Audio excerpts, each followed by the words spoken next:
من يهده الله فلا مضل له ومن يضلل فلا هادي له وأشهد أن لا إله إلا الله وحده لا شريك له وأشهد أن محمدًا عبده ورسوله يا أيها الذين آمنوا اتقوا الله حق تقاته ولا تموتن إلا وأنتم مسلمون يا أيها الناس اتقوا ربكم الذي خلقكم من نفس واحدة وخلق منها زوجها وبث منهما رجالا كثيرا ونساء واتقوا الله الذي تساءلون به والأرحام إن الله كان عليكم رقيبا يا أيها الذين آمنوا اتقوا الله وقولوا قولا سديدا يصلح لكم أعمالكم ويغفر لكم ذنوبكم ومن يطع الله ورسوله فقد فاز فوزا عظيما أما بعد فإن خير الحديث كتاب الله وخير الهدي هدي محمد صلى الله عليه وسلم وشر الأمور محدثاتها وكل محدثة بدعة وكل بدعة ضلالة وكل ضلالة في النار فأعوذ بالله من الشيطان الرجيم بسم الله الرحمن الرحيم قال الله سبحانه وتعالى في كلامه المجيد وأذن في الناس بالحج يأتوك رجالا وعلى كل ضامر يأتين من كل فج عميق وقال الله عز وجل في مقام آخر وَلِلَّهِ عَلَى النَّاسِ حِجُّ الْبَيْتِ مَنِ اسْتَطَاعَ إِلَيْهِ سَبِيلًا وَمَنْ كَفَرَ فَإِنَّ اللَّهَ غَنِيٌّ عَنِ الْعَالَمِينَ رَبِّ اشْرَحْ لِي صَدْرِي وَيَسِّرْ لِي أَمْرِي وَاحْلُلْ عُقْدَةً مِّن لِّسَانِي يَفْقَهُوا قَوْلِي سُبْحَانَكَ لَا عِلْمَ لَنَا إِلَّا مَا عَلَّمْتَنَا إِنَّكَ أَنتَ الْعَلِيمُ الْحَكِيمُ۔ محترم اسلامی بھائیوں اور ساتھیوں، سب سے پہلے اللہ رب العالمین کی حمد و ثنا، بزرگی و بڑائی اور ہر طرح کی عظمت و کبریائی اللہ رب العالمین کی ذات کے لیے لائق اور زیبا ہے، جو ہمارا خالق و مالک ہے، پالنہار ہے۔ بعدہ درود و سلام نازل ہو نبی آخر الزماں جناب محمد الرسول اللہ صلی اللہ علیہ وسلم کی ذات مبارکہ پر اور آپ کی آل و اولاد پر۔ اللہ تبارک و تعالیٰ کا بے پایہ فضل و احسان ہے کہ اللہ رب العالمین نے ہمیں اور آپ کو دین اسلام کی اس عظیم نعمت کو عطا کیا، اور اللہ رب العالمین نے ہمارے اوپر جو عبادات فرض کیے ہیں اس میں ایک عظیم عبادت حج ہے، اسلام کا ایک بنیادی رکن ہے، اور اللہ تعالیٰ نے مالی و بدنی عبادات کا اجتماع کی شکل میں اللہ نے اس عبادت کو ہمارے اوپر فرض کیا ہے۔ ہم میں سے ہر وہ آدمی جو مستطیع ہے، اللہ کے گھر کی زیارت کی استطاعت رکھتا ہے، بدنی طور پر، مالی طور پر، زاد و راحلہ کے خرچ کو برداشت کر کے جو شخص اللہ کے گھر کی قصد کر سکتا ہے تو اس پر اللہ تبارک و تعالیٰ نے زندگی میں ایک بار اللہ تعالیٰ کے اس فریضے کو، فریضے حج کو ادا کرنا اللہ تعالیٰ نے واجب قرار دیا ہے۔ اللہ رب العالمین نے اس آیت کریمہ میں یہی بات بیان فرمائی، وَلِلَّهِ عَلَى النَّاسِ حِجُّ الْبَيْتِ، کہ اللہ کے لیے، اللہ تبارک و تعالیٰ کی جانب سے لوگوں پر اللہ نے اس چیز کو فرض کیا ہے کہ وہ اللہ تعالیٰ کے گھر کا قصد کریں، حج کی عبادت کو ادا کریں۔ اب دیکھیں، اس آیت کو جمہور علماء نے وجوب حج کی آیت قرار دیا ہے۔ اس میں فرضیت کا ذکر اللہ تعالیٰ نے کیا ہے اس طور پر، وَلِلَّهِ لام جو ہے یہ وجوب کے لیے ہے۔ اس سے پتہ چلا کہ اللہ تعالیٰ نے واجب قرار دیا ہے ہر مستطیع کے اوپر، بلا کسی حیل و حجت کے، بلا کسی بہانے کے، بلا کسی ادھر ادھر کی چیزوں کو لا کر کے معارض کر کے انسان حج کے فریضے کو ترک نہیں کر سکتا ہے۔ اللہ تبارک و تعالیٰ نے وَلِلَّهِ عَلَى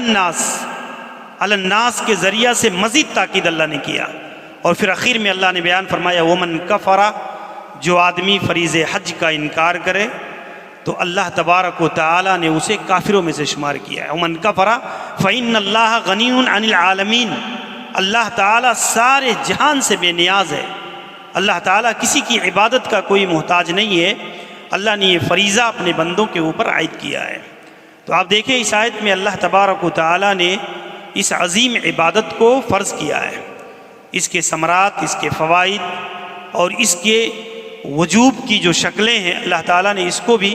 جگہ بجگہ اس کی پوری تاریخی حیثیت کو قرآن مجید کے اندر نقل کیا ہے۔ اللہ کے نبی جناب محمد الرسول اللہ صلی اللہ علیہ وسلم کے تعلق سے حضرت ابو ہریرہ رضی اللہ عنہ بیان فرماتے ہیں، صحیح مسلم کی روایت ہے، آپ کہتے ہیں کہ خطبنا رسول اللہ صلی اللہ علیہ وسلم فقال، اللہ کے نبی صلی اللہ علیہ وسلم نے ایک موقع پر ہمیں خطبہ دیا تو اللہ کے نبی نے فرمایا یا ایھا الناس قد فرض اللہ علیکم الحج فحجوا، اے لوگو اللہ نے تمہارے اوپر حج کی عبادت کو فرض کیا ہے، اس لیے اس فریضے کو ادا کرو۔ تو ایک شخص کھڑا ہو گیا، اس نے کہا یا رسول اللہ اکل عام یا رسول اللہ،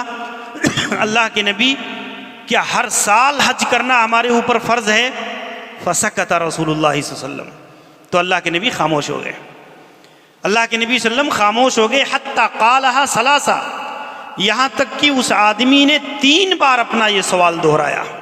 اور پھر اس کے بعد اللہ کے نبی نے فرمایا لو قلت ذرونی ما ترکتکم لو قلت نعم لوجبت ولما استطعتم، جب میں تمہیں چھوڑ دوں تو تم مجھے بھی چھوڑ دیا کرو، اور اگر میں تمہارے اس سوال کے جواب میں ہاں کہہ دوں یا کہہ دیتا تو یہ چیز واجب ہو جاتی اور تم اس کی طاقت نہیں رکھ پاتے کہ ہر سال تم حج کے فریضے کو ادا کرو۔ یہ امت کا مستطیع طبقہ یہ عمل مستقل اور دوام کے ساتھ ہر سال ادا کرنا یہ اس کی طاقت سے باہر ہوتا ہے۔ تو اللہ کے نبی صلی اللہ علیہ وسلم نے اس بات کی تعلیم دی کہ ذرونی ما ترکتکم فإنما ہلک من کان قبلکم بکثرت سوالہم واختلافہم علی انبیائہم، تم سے پہلے کی جو امتیں ہیں وہ اپنے انبیاء سے ایسے ہی بیجا سوال کرتے، لایانی چیزیں پوچھتے، اور اس کی بنیاد پر اللہ تعالیٰ نے انہیں ہلاک و برباد کیا۔ اس کی ایک وجہ ان کی ہلاکت، ان کی تباہی کا ایک وجہ اللہ کے نبی نے فرمایا کہ ایسے بیجا سوالات۔ اسی لیے آپ دیکھیں اللہ کے نبی صلی اللہ علیہ وسلم سے جب یہ سوال کیا گیا تو دوسری روایت کے اندر آتا ہے فَأَغْضَبَ رسول اللہ صلی اللہ علیہ وسلم غضبًا شدیدا، اللہ کے نبی سخت ناراض ہوئے اس سوال کی بنیاد پر، اور قرآن مجید کی ایک آیت اس موقع پر نازل ہوئی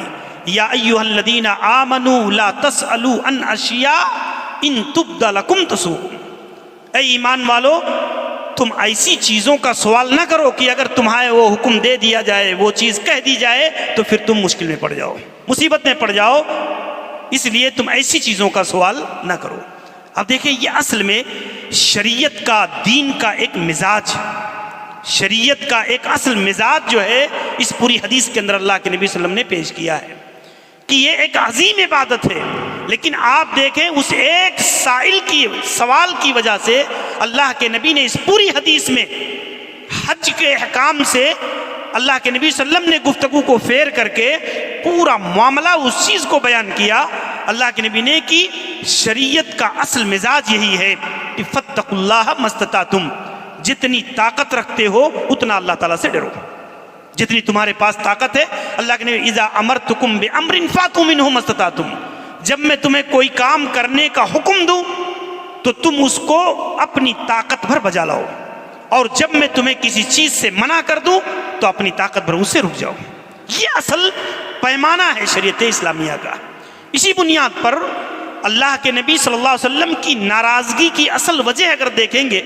تو بعض شارحین جیسے ابن رجب وغیرہ نے بڑی پیاری بات ذکر کی ہے کہ چونکہ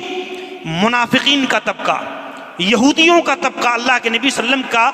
استہزاء کرنے کے لیے ایسے لایانی سوالات اللہ کے نبی سے آ کر کے کیا کرتے تھے، اور اس کی بنیاد پر بعض نو مسلم وارد بھی انہی چیزوں کو دیکھ کر اللہ کے نبی صلی اللہ علیہ وسلم سے اس طرح کی چیزیں پوچھنے لگتے، اب دیکھیں جیسے بعض حدیثوں کے اندر آتا ہے، ایک شخص پوچھتا ہے کہ اے اللہ کے نبی این ناقتی، میری اونٹنی کہاں ہے آپ بتا دیں۔ اللہ کے نبی میری اونٹنی کہاں ہے آپ اس کے بارے میں مجھے بتائیں۔ ایک شخص آتا ہے کہتا اللہ کے نبی این ابی، میرا باپ کہاں ہے آپ میرے باپ من ابی، میرا باپ کون ہے آپ اس کے بارے میں مجھے بتا دیں۔ تو اس قسم کی چیزیں ایسے ہی اللہ کے نبی صلی اللہ علیہ وسلم اتنا سخت ناراض ہوئے ایک آدمی کے سوال پر کہ اس نے کہا این انا یا رسول اللہ، اللہ کے نبی میں کہاں جاؤں گا، جنت میں یا جہنم میں؟ تو اللہ کے نبی نے کہا انت فی النار، تو جہنم میں جائے گا۔ یہ اللہ کے نبی صلی اللہ علیہ وسلم نے اس چیز کو گوارا نہیں کیا کہ اس قسم کی چیزیں، اصل چیزیں اگر آپ دیکھیں گے اس آیت کریمہ کے نزول کے بعد حضرت انس بن مالک رضی اللہ عنہ کہتے ہیں کہ ہم صحابہ کرام اتنا محتاط ہو گئے اس آیت کے نزول کے بعد کہ ہمیں کوئی ضرورت بھی پیش آ جاتی تو ہم سوچتے کہ کوئی نووارد، کوئی دیہاتی آدمی آ جائے اور اللہ کے نبی صلی اللہ علیہ وسلم سے وہ بات پوچھ لے اور ہم سن لے، بس جو ہے ہمارا معاملہ حل ہو جائے۔ کہتے ہیں اس قدر جو ہے حضرت عمر بن خطاب رضی اللہ عنہ نے اس آیت کریمہ کا جو ہے جب نازل ہوئی آیت اور اس کے بعد جب اس آیت کو سنا تو کہتے رضینا باللہ ربا وبالاسلام دینا وبمحمد رسولا، فوراً حضرت عمر بن خطاب رضی اللہ عنہ کہنے لگے کہ ہم اللہ کے دین سے راضی ہیں، اللہ کے نبی صلی اللہ علیہ وسلم کی نبوت سے راضی ہیں، اللہ سے راضی ہیں۔ تو یہ جو ہے صحابہ کرام کا اس طور پر یہ مزاج تھا، اسی لیے اللہ کے نبی نے اس حدیث کے اندر یہ قاعدہ کلیہ دیا۔ یہ شریعت کا اتنا اہم ترین مسئلہ ہے کہ آپ دیکھیں شریعت میں رخصتوں کا ایک باب ہے مکمل، فقہی انداز میں رخصتوں کا ایک مکمل باب ہے کہ ایک شخص جہاں اس اضطراری کیفیت میں یا ان کیفیات کے اندر داخل ہوتا ہے تو وہ اللہ کی رخصتوں سے فائدہ اٹھائے، اللہ کی رخصتوں سے فائدہ اٹھائے۔ نماز کھڑے ہو کر نہیں پڑھ سکتا، بیٹھ کر کے پڑھے۔ روزہ رکھنے کی طاقت نہیں ہے، بعد میں اس کی قضا دے۔ بر وقت اگر آدمی اس قدر بیمار ہو گیا ہے کہ روزہ کی قضا بھی نہیں دے سکتا، پورا بھی نہیں کر سکتا، تو فدیہ دے دے۔ یعنی ایک رخصتوں کی ایک پوری جو ہے تفصیل ہے شریعت کے اندر، اور اللہ کے نبی صلی اللہ علیہ وسلم نے اس کی بنیاد پر امت کو اسی حالت کے اوپر رکھا ہے، اسی حالت کے اوپر رکھا ہے۔ آپ دیکھیں ابھی چند دنوں پہلے میں ایک سفر میں تھا تو کچھ لوگ جو ہے اس کے اندر سفر کر رہے تھے، انہوں نے ٹرین میں ایک طرف ایک آدمی کھڑا ہو گیا، دوسرے طرف ایک آدمی کھڑا ہو گیا، اور بیچ کی جو سیٹ ہوتی ہے اس میں امام صاحب کھڑے ہو گئے اور ایک آدمی اس سیٹ پر بیٹھ گیا، ایک آدمی اس سیٹ پر بیٹھ گیا اور جماعت کے ساتھ نماز پڑھنا شروع کر دیا۔ 15-20 لوگ ہیں تقریباً، اور باری باری 3 لوگ نماز پڑھ رہے ہیں، ادھر پورا غیر مسلموں کا طبقہ، ادھر پورا غیر مسلموں کا طبقہ، اور 2 آدمی کھڑے ہو کر کے جو ہے دونوں روکے ہوئے ہیں کہ نہ ادھر سے کوئی آدمی ادھر جا سکتا ہے، نہ ادھر سے کوئی آدمی ادھر آ سکتا ہے۔ کیا شریعت میں اس کی اجازت ہے؟ کیا شریعت اسلامیہ میں رخصتوں کا جو باب ہے، کیا شریعت یہ تعلیم نہیں دیتی ہے کہ ایسے موقع پر جہاں جماعت کا قیام ناگزیر ہو، جہاں جماعت کا قیام مشکل امر ہو، تو کیا آپ تنہا نماز نہیں پڑھ سکتے؟ کیا آپ تنہا جو ہے وہاں فریضہ ادا نہیں کر سکتے؟ یہ رخصتوں کا ایک پورا کا پورا باب ہے فقہی زندگی کے اندر، اور ان چیزوں کو شریعت نے بہت ہی سنہرے انداز میں ہماری دینی زندگی کے اندر پرو کر کے اس کو سمجھایا ہے، اس کو سمجھایا ہے کہ انسان جہاں کہیں بھی اس دائرے میں آتا ہے تو اسے یہ چیزیں اختیار کرنی چاہیے۔ صحابہ کرام رضوان اللہ علیہم اجمعین کا طرز عمل اور صحابہ کا تعامل اگر دیکھیں گے تو ایک شخص حضرت عبداللہ ابن عمر رضی اللہ عنہ کے پاس آتا ہے اور پوچھتا ہے کہ یہ استلام کا کیا مسئلہ ہے، یعنی حجر اسود کو بوسہ دینے کا معاملہ کیا ہے؟ تو کہتے ہیں رأیت النبی صلی اللہ علیہ وسلم یستلمہ ویقبلہ، میں نے اللہ کے نبی کو دیکھا ہے کہ آپ حجر اسود کو بوسہ دے رہے تھے، میں نے دیکھا ہے اپنی آنکھوں سے۔ یہ حدیث بیان کر دیا انہوں نے۔ پھر وہ آدمی کہتا ہے کہ اگر بہت زیادہ بھیڑ ہو جائے یا میں جو ہے طاقت نہ رکھوں تو پھر کیا کروں؟ تو حضرت عمر رضی اللہ عنہ نے کہا اجعل ورأیت بالیمن، حضرت عمر رضی اللہ عنہ کہتے ہیں کہ تو ایسے، میں یہ نہ ہو تو یہ کیا کروں، ایسا نہ ہو تو ایسا کروں، ایسا نہ ہو تو یہ کروں، تو ایسے کرتے ہوئے یمن چلا جا، تو ایسے کرتے ہوئے یمن چلے جا۔ آپ دیکھیں ابن رجب نے اس روایت کو صحیح سند کے ساتھ نقل کیا ہے، یعنی حضرت ابن عمر کے کہنے کا مطلب یہ تھا کہ شریعت میں اصل معیار اتباع اور اقتداء کا ہے، شریعت میں اصل پیمانہ اقتداء کا ہے۔ اس لیے کہ اگر ہیل و حجت اور ایسا ہو تو ایسا ہو، ویسا ہو تو یہ ہو کا جب معاملہ کھلتا ہے تو اقتداء کا جو جذبہ اور عزیمت کا جو پہلو ہے وہ کمزور ہو جاتا ہے، عزیمت کا پہلو کمزور ہو جاتا ہے، اور پھر آدمی ادھر ادھر کی راہیں ڈھونڈنے لگتا ہے۔ حضرت عمر رضی اللہ عنہ کے کہنے کا مطلب یہ تھا کہ جب معاملہ پیش آئے گا تب وہ چیز بتائی جائے گی، جب معاملہ درپیش ہوگا کہ یہ چیز اگر واقعی اتنا بھیڑ ہو گیا، اتنا ازدحام ہو گیا کہ تم جو ہے ہاتھ سے بوسہ نہیں، جو ہے منہ سے بوسہ نہیں دے سکتے، ہاتھ سے نہیں چھو کر کے بوسہ دے سکتے، تو تم اشارے سے دے لینا، لیکن جب وہ موقع آئے گا تب وہ مسئلہ بتایا جائے گا۔ ان کے کہنے کا مطلب یہی تھا، اسی لیے سختی کے ساتھ کہا کہ تو ارائیتا اور وجال کہتے ہوئے یمن چلے جا جو ہے۔ تو یہ طریقہ جو ہے صحابہ کرام رضوان اللہ علیہم اجمعین کا اس حدیث سے مستفاد ہوتا ہے۔ اسی طور پر میرے بھائیو، آپ دیکھیں اللہ کے نبی علیہ الصلوۃ والسلام نے کئی حدیثوں کے اندر حرمین کی عظمت، اس کا تقدس، اس کے تعلق سے مومنوں کے دلوں میں اس کے احترام کا جذبہ، یہ ساری تفصیلات کتاب و سنت کے اندر بیان کی گئی ہیں۔ اللہ کے نبی صلی اللہ علیہ وسلم نے حاجی اور حج کا عمل، اور اسی طریقے سے حج کا پورا سفر، اور ایک آدمی جب حج کے اس عمل سے جڑتا ہے تو اس کی فکر، اس کی سوچ، اور یہ ساری چیزیں قرآن و سنت کے اندر بڑی وضاحت اور صراحت کے ساتھ آئی ہوئی ہیں کہ ایک آدمی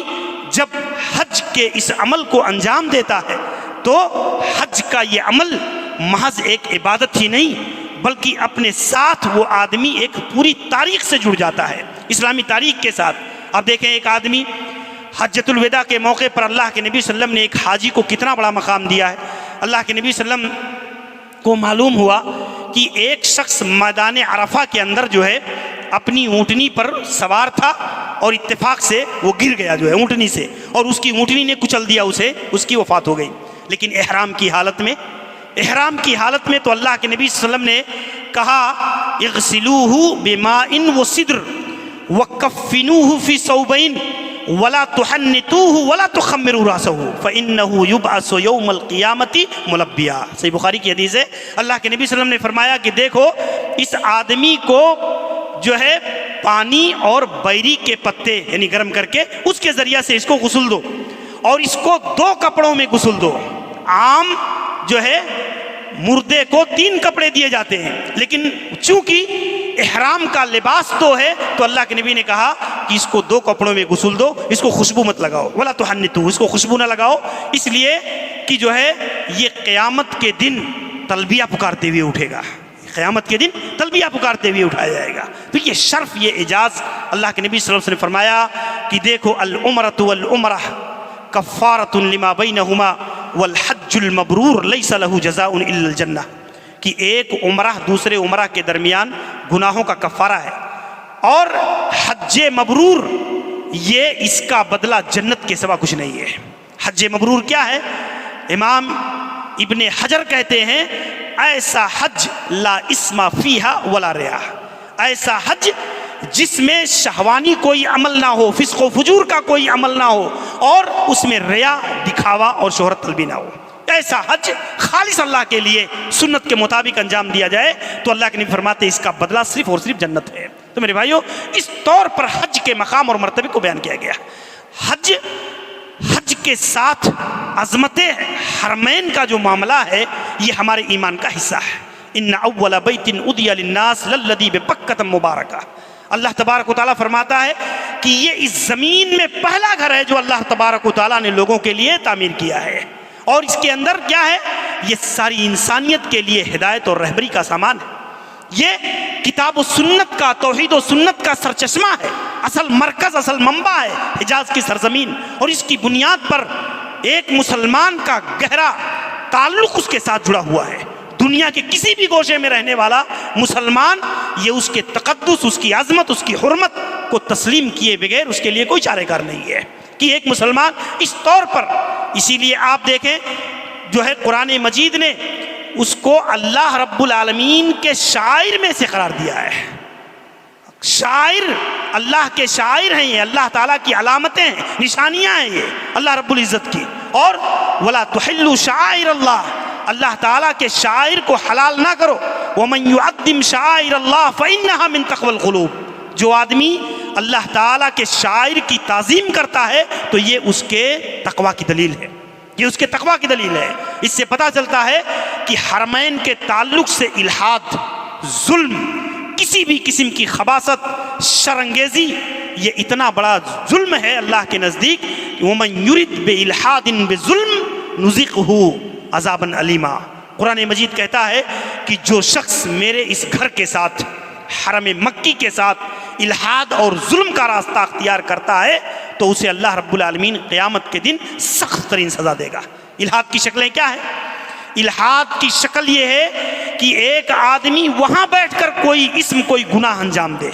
ایک آدمی حرم سے باہر کسی طرح کا کوئی قصد اور ارادہ کرے حرم میں شرانگیزی کا، یہ ساری چیزیں اس کے اندر داخل ہے۔ تو اس طریقے سے جو ہے، اور ایسے ہی اگر آپ دیکھیں تو حرم کے ساتھ میں ایک مسلمان کا جو تعلق ہے وہ اللہ کی محبت کی بنیاد پر ہے، اللہ سے تعلق کی بنیاد پر ہے۔ اسی لیے اللہ کے نبی صلی اللہ علیہ وسلم فرماتے ہیں من احب للہ وابغض للہ، جو شخص اللہ کے لیے محبت کرتا ہے اور اللہ کے لیے دشمنی کرتا ہے، اللہ کے لیے دیتا ہے، اللہ کے لیے روکتا ہے، تو فقد استکمل الایمان، تو اس کا ایمان جو ہے یہ مکمل ہوتا ہے۔ تو آپ دیکھیں اللہ تبارک و تعالیٰ کی خاطر اللہ تعالیٰ سے محبت کیا ہے؟ قرآن مجید نے ایک اور جگہ بیان فرمایا کہ جو ہے صحابہ کرام کے باب میں کہ یہ اللہ سے سب سے زیادہ محبت کرنے والے ہیں، سب سے زیادہ اشد حبا للہ، اللہ سے سب سے زیادہ محبت کرنے والے ہیں۔ تو انسان کی محبت کا اصل مرکز اللہ کی ذات ہے، اللہ کی ذات ہے، اور اللہ کی ذات سے جڑی ہوئی جتنی چیزیں ہیں یہ اس کا تکملہ ہے، یہ اس کا تکملہ ہے۔ اللہ سے محبت کا تقاضا یہ ہے کہ بندہ اللہ کے گھروں سے محبت کرے، اللہ کے کلام سے محبت کرے، اللہ کے رسول سے محبت کرے، اللہ تبارک و تعالیٰ کے حرم سے محبت کرے، اللہ تبارک و تعالیٰ نے شریعت اور دین جو بھیجا ہے اس سے محبت کرے۔ یہ ساری محبتیں جو ہے یہ اللہ سے محبت کی دلیل ہے، اللہ سے محبت کی دلیل ہے۔ اور اسی کی بنیاد پر آپ دیکھیں گے کہ اس حدیث کی روشنی میں علماء نے چیز ذکر کیا کہ اللہ رب العالمین کے یہاں کسی چیز سے محبت عبادت ہے، کسی چیز سے دشمنی بھی عبادت ہے، بشرط یہ ہے کہ وہ اللہ رب العالمین کی خاطر ہونا چاہیے، اللہ کے دین کے لیے ہونا چاہیے۔ تو یہ چیز اللہ کے نبی صلی اللہ علیہ وسلم نے بیان فرمایا کہ حرمین سے تعلق کی بنیاد کوئی اور چیز نہیں ہے۔ جیسے لوگ عام طور پر تانا دیتے رہتے ہیں کہ یہ عام طور پر سلفیوں اور اہل حدیثوں کا تعلق جو حرمین سے بڑھا ہے یہ ریال کی بنیاد پر بڑھا ہے یا پیٹرول کی بنیاد پر بڑھا ہے، یہ محض ایک تانا گوئی ہے۔ ورنہ جب سعودیہ عربیہ جو ہے یہ قلاش تھا، ایک ایک پائی کا محتاج تھا، تو اس دور میں بھی ہندیان اہل حدیث نے جو ہے پوری طور پر اس کا سپورٹ کیا اور اس کے ساتھ کھڑے رہے، اور لاکھوں روپے اس زمانے میں چندہ کر کر کے وہ وہاں کے عوام اور حرم کے لیے وہ بھیجا کرتے تھے۔ تو یہ اصل بنیاد صرف توحید و سنت ہے، اور توحید و سنت پر جب تک آل سعود قائم ہیں اس وقت تک ہی ان کی حمایت نصرت، اور اس وقت تک ہی جو ہے ان کے ساتھ جو ہے اہل حدیث اور سلفی موقف یہ کھڑا ہے۔ لیکن کسی اور بنیاد پر ہمارا موقف ان کے ساتھ نہیں ہے، صرف اس لیے ہے کہ وہ کتاب و سنت سے محبت، کتاب و سنت کا احیاء، کتاب و سنت کا قیام اور کتاب و سنت کا نفاذ جس طور پر کر رہے ہیں، یہ اور بات ہے کہ بشر ہونے کے ناطے، انسان ہونے کے ناطے اگر ان سے کسی قسم کی معصیت انجام پاتی ہے، کوئی گناہ انجام پاتا ہے، تو دنیا کا کوئی سلفی اہل حدیث یہ ان کے ساتھ اس گناہ کے اندر شریک نہیں ہے، اس گناہ میں معاون نہیں ہے۔ اس کی بنیاد پر موجودہ دور کے اندر جو کنسپٹ، جو نظریہ تحریکیت کی طرف سے، اخوانیت کی طرف سے پھیلایا جاتا ہے، وہ تحریکی فکر کو سمجھنے کی ضرورت ہے کہ اصل بنیاد کتاب و سنت ہے، اور کتاب و سنت کی بنیاد پر اللہ کے نبی صلی اللہ علیہ وسلم نے، آپ دیکھیں حرم کے باشندے، مکہ اور مدینہ میں رہنے والے لوگ، اللہ کے نبی صلی اللہ علیہ وسلم کی کتنی حدیثیں موجود ہیں۔ ایک حدیث کے اندر اللہ کے نبی صلی اللہ علیہ وسلم فرماتے ہیں کہ جو ہے لا يدخل الدجال، جو ہے حرمین کی زمین میں یہ دجال داخل نہیں ہو سکتا ہے، دجال داخل نہیں ہو سکتا ہے حرمین کے اندر، اس لیے کہ جو ہے اللہ تبارک و تعالیٰ نے اس کے نکڑوں پر، اس کی گلیوں پر اللہ تعالیٰ نے اپنے پہراداروں کو، فرشتوں کو متعین کر رکھا ہے۔ تو اس طور پر آپ دیکھیں کہ حرم کا تقدس خود قرآن مجید نے، آپ دیکھیں قرآنی پس منظر میں اگر دیکھیں گے تو اللہ تبارک و تعالیٰ نے ایک مقام پر بیان فرمایا کہ جو ہے جعل اللہ الکعبۃ البیت الحرام قیاما للناس، اللہ تبارک و تعالیٰ نے اس کعبۃ اللہ کو لوگوں کے قیام، اجتماعیت اور امن و امان کا اللہ تعالیٰ نے ذریعہ بنا دیا ہے اس کو۔ اسی لیے بعض مفسرین نے اس آیت کریمہ سے یہ موقف بھی اخذ کیا ہے کہ کعبۃ اللہ کا دنیا میں قائم رہنا اور کعبہ کا حق ادا کرنے والی قوم کا قائم رہنا، یہ قیامت جو ہے یعنی یہ اس وقت تک دنیا کا قیام رہے گا، اور جب کعبۃ اللہ کی حرمت محفوظ نہیں رہے گی تو قیامت قائم ہو جائے گی۔ جو کعبۃ اللہ کی حرمت، اسی لیے اللہ کے نبی صلی اللہ علیہ وسلم نے اس کا دوام بتایا ایک حدیث کے اندر، آپ نے فرمایا لَيَحُجُّنَّ الْبَيْتَ وَلَيَأْتَمَرَنَّ حَتَّى يَخْرُجَ الْيَاجُوجُ وَمَاجُوجُ، حَتَّى يَخْرُجَ يَاجُوجُ وَمَاجُوجُ۔ یہ کعبۃ اللہ کا حج اور عمرہ کا یہ سلسلہ اس وقت تک قائم رہے گا جب تک کہ یاجوج اور ماجوج کا خروج نہ ہو جائے، یہاں تک کہ یاجوج اور ماجوج کا خروج یہ قیامت کی بڑی نشانیوں میں سے ہے، قیامت کی بڑی نشانیوں میں سے ہے۔ لیکن اس وقت تک بھی اللہ کے نبی فرماتے ہیں کہ یہ حج و عمرہ کا قیام، حج و عمرہ کا دوام جو ہے یہ اس وقت تک قائم اور جاری رہے گا۔ تو یہ جو ہے ایسے ہی قرآن مجید بیان فرماتا ہے کہ جو ہے وَإِذْ جَعَلْنَا الْبَيْتَ مَثَابَةً لِلنَّاسِ وَأَمْنًا، کہ ہم نے اس بیت اللہ کو جو ہے امن کا اور اسی طریقے سے لوگوں کے شوق کا ذریعہ بنا دیا ہے۔ لوگوں کا شوق کیا ہے؟ ایک آدمی بیت اللہ کی زیارت کے شرف سے فیض یاب ہوتا ہے تو اس کا دل پوری زندگی جو ہے قرار نہیں پاتا ہے، اس کے دل میں دوبارہ بیت اللہ کی زیارت کا شوق جو ہے یہ قائم رہتا ہے۔ اسی لیے ابن قیم رحمہ اللہ نے ذکر کیا ہے اللہ تعالیٰ نے بیت اللہ کے اندر وہ مقناطیسی کیفیت رکھی ہے کہ ایک مومن کی نگاہ اس پر پڑتی ہے اور وہ اس کا طواف، اس کی زیارت کر لیتا ہے تو ہمیشہ اس کی یہی خواہش ہوتی ہے کہ اللہ تعالیٰ پھر میرے لیے دوبارہ سبیل پیدا کر دے کہ میں اللہ کے گھر کی زیارت کروں، اللہ کے گھر کی زیارت کر سکوں۔ یہ جو ہے ابن قیم رحمہ اللہ نے اس کی مثابہ اسی لیے کہتے ہیں، مثابہ کہتے ہیں کہ ایک آدمی کوئی عمل کر کے رجوع ہو، لوٹے، اور پھر دوبارہ اس کا اشتیاق اور اس کا شوق یہی ہو کہ میں دوبارہ جو ہے اس جگہ پر جاؤں اور اس عبادت کو انجام دوں۔ تو یہ چیز جو ہے قرآن مجید نے بیان فرمایا وَإِذْ جَعَلْنَا الْبَيْتَ مَثَابَةً لِلنَّاسِ وَأَمْنًا، ہم نے لوگوں کے لیے امن و امان کا اور اسی طریقے سے جو ہے شوق، دوبارہ وہاں آنے کا شوق اللہ تعالیٰ نے ہمارے دلوں کے اندر پیدا کر دیا ہے۔ ایسے ہی اگر آپ دیکھیں گے تو اللہ کے نبی صلی اللہ علیہ وسلم نے جتنے مقامات مقدسہ ہیں ان کی حرمت، ان کی عظمت، ان کی بزرگی، اس کے ساتھ میں کیا جانے والا عمل، یہ ساری چیزیں اللہ کے نبی علیہ الصلوۃ والسلام نے بیان فرمایا کہ حرم مکی میں ایک وقت کی نماز کا ادا کرنا 1,00,000 نمازوں کے برابر ہے۔ دوسری جگہوں پر اللہ کے نبی صلاۃ فی مسجدی ھذا، میری اس مسجد نبوی میں ایک وقت کی نماز 1000 صلاۃ فیما سوا الا المسجد الحرام، دوسری مسجدوں میں مسجد حرام کے علاوہ دنیا کی ساری مسجدوں میں نماز پڑھنے سے 1000 نمازوں سے بڑھ کر کے ہے مسجد نبوی میں۔ اور پھر آپ نے فرمایا وَصَلَاةٌ فِي الْمَسْجِدِ الْحَرَامِ افضل من 100,000 فیما سوا۔ اللہ کے نبی فرماتے ہیں مسجد حرام میں ایک وقت کی نماز 1,00,000 نمازوں کے برابر ہے۔ یہ آپ دیکھیں یہی وہ اجر و ثواب کی زیادتی ہے جو اللہ تبارک و تعالیٰ نے اس کے ذریعہ سے اپنے بندوں کو یہ اعزاز اور یہ مرتبہ بخشا ہے کہ ایک آدمی، اچھا یہ بھی صرف فرض نہیں، نفلی عبادت کرے تب بھی، کوئی آدمی وہاں جا کر کے تہجد پڑھے تب بھی، کوئی نفل پڑھے تب بھی، جنازہ پڑھے تب بھی، کوئی آدمی فرض اور نفل جو بھی عبادت کرے وہ اس طور پر جو ہے اس کا اضافہ علماء نے ذکر کیا ہے کہ اسی طریقے سے جو اس حدیث کے اندر بیان کیا گیا ہے۔ تو یہ اتنا بڑا، آج آپ دیکھیں آج کتنے ایسے لوگ ہیں جن کو اللہ تعالیٰ نے ان سعادت مندیوں سے محروم کر دیا ہے، تو وہ بیت اللہ اگر جاتے بھی ہیں، اللہ تعالیٰ کی توفیق بھی مل جاتی ہے وہاں جانے کی، تو وہ اپنے ہوٹلوں میں نماز پڑھتے ہیں۔ وہ حرمین کے امام کو چھوڑ کر اپنے ہوٹلوں میں نماز پڑھتے ہیں، وہ کہتے ہیں ان کے پیچھے ہماری نماز نہیں ہوتی۔ آپ دیکھیں یہ شقاوت اور بدبختی ہے انسان کی کہ ایسی جگہ پر جا کر کے بھی حرم کے اندر نماز اور اس کے اجر و ثواب سے آدمی محروم رہے۔ ایسے ہی آپ دیکھیں اللہ کے نبی جناب محمد الرسول اللہ صلی اللہ علیہ وسلم نے ایک اور حدیث کے اندر بیان فرمایا اسی بنیاد پر، لا تشد الرحال الا الی ثلاثۃ مساجد، کجاوے اور سفر یہ صرف کجاوے نہ کسے جائیں، یعنی سفر نیکی اور اجر و ثواب کے لیے صرف 3 مسجدوں کا کیا جا سکتا ہے، بیت اللہ کا،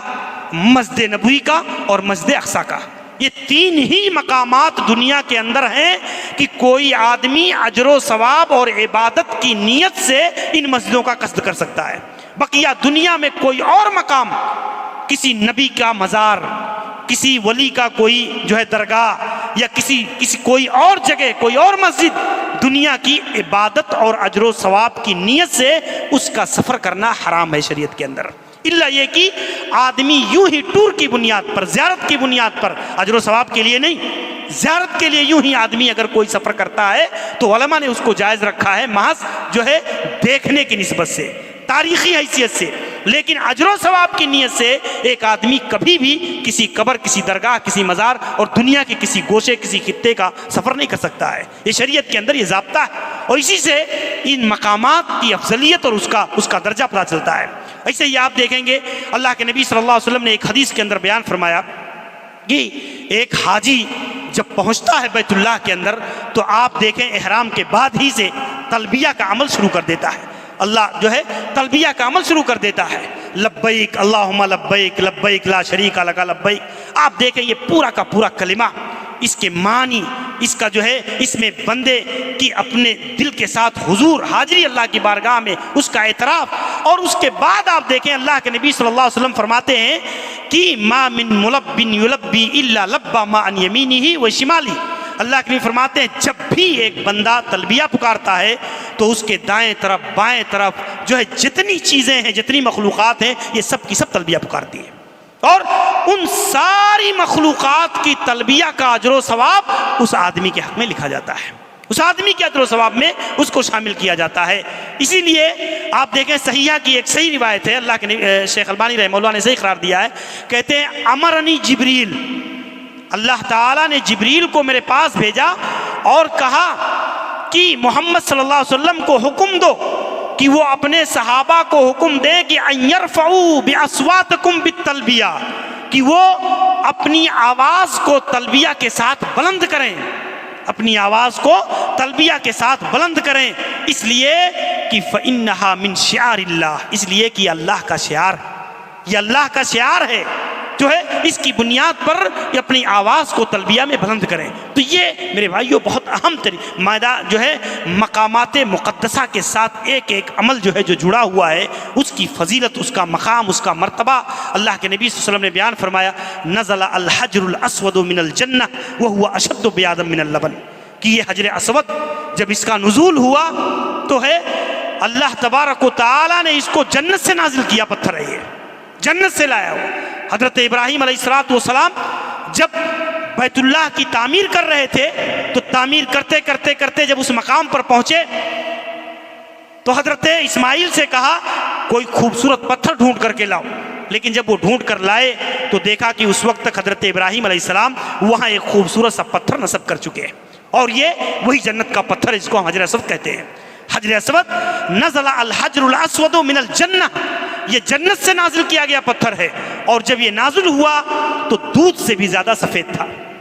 دودھ سے بھی زیادہ سفید تھا۔ فسودتہ خطایا بنی آدم، تو ابن آدم کی گناہ، ابن آدم کی معصیت، نافرمانی کی وجہ سے یہ آہستہ آہستہ آہستہ آہستہ یہ سیاہ ہو گیا، یہ سیاہ ہو گیا۔ اسی لیے امام ابن جوزی رحمہ اللہ نے اس حدیث کی تشریح کرتے ہوئے کہا ایک مومن مرد و عورت کو اس نقطے پر غور کرنا چاہیے کہ گناہ کی تاثیر کتنی گہری ہوتی ہے کہ جس کے سبب حجر اسود ایک پتھر جو ہے سیاہ ہوا، یہ اللہ کے نبی صلی اللہ علیہ وسلم کا سچا کلام ہے، تو اس گناہ کا اثر ہمارے دلوں پر کتنا گہرا پڑتا ہوگا،